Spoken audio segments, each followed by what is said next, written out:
जम्मू कश्मीर में इंडिया गठबंधन को मिली बहुमत, उमर अब्दुल्ला बनेंगे मुख्यमंत्री, फारूक अब्दुल्ला ने लगाई मोहर। हरियाणा में बीजेपी की हैट्रिक, तीसरी बार बनेगी बीजेपी सरकार। शुरुआती रुझानों में कांग्रेस को मिली थी बढ़त, लेकिन बाद में पलटी बाजी। हरियाणा में नतीजों को लेकर कांग्रेस का बड़ा आरोप, कहा चुनाव आयोग की वेबसाइट पर देर से अपलोड किए जा रहे रुझान।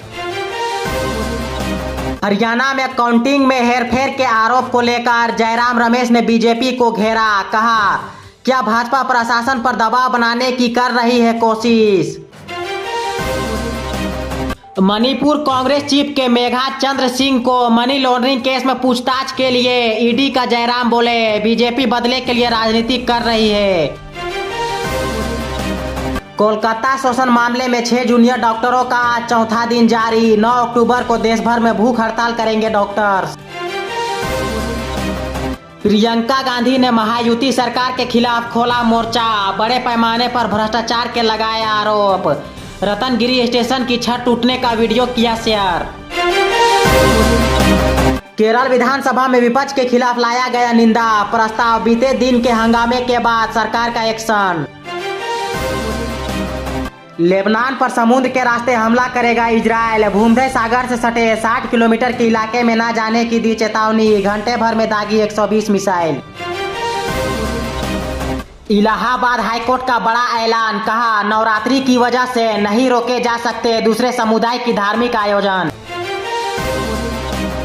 हमास चीफ याह्या सिनवार के जिंदा होने का दावा, सीज़फायर के लिए कतर से किया संपर्क, इजरायली हमले में जान जाने की थी खबर।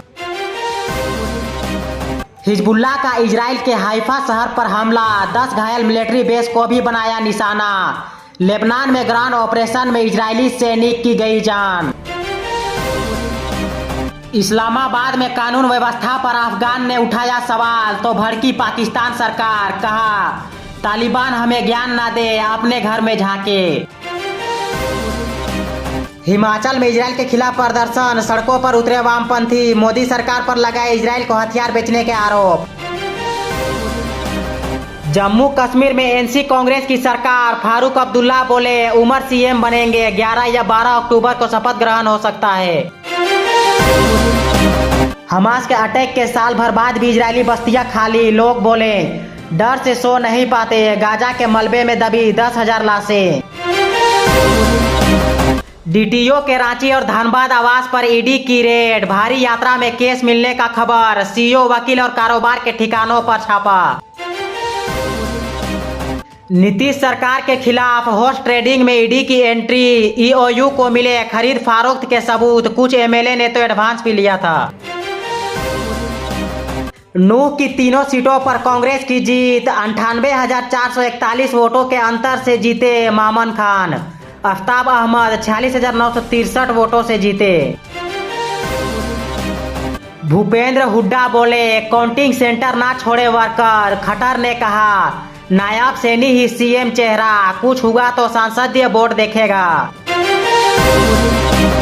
गुजरात में सड़क हादसे में 3 की मौत, 54 जख्मी, ड्राइवर रील बना रहा था, टोकने पर नहीं माना, अब फरार। उत्तराखंड में यूसीसी का ड्राफ्ट तैयार, सीएम धामी को जल्दी सौंपी जाएगी रिपोर्ट, 9 नवंबर से लागू हो सकता है। मेघालय में बाढ़, लैंडस्लाइड से मरने वालों की संख्या 17, एमपी में फिर बदलेगा मौसम, बारिश की हुई संभावना। हरियाणा में भविष्यवाणी हुई गलत साबित, योगेंद्र यादव ने कर डाला एक और बड़ा दावा, बोले इस राज्य में चुनाव के बाद बीजेपी की उल्टी गिनती। अमित शाह के पुराने फॉर्मूले पर चली बीजेपी और हरियाणा समेत 4 राज्यों में बिगड़ गया कांग्रेस का बना बनाया खेल।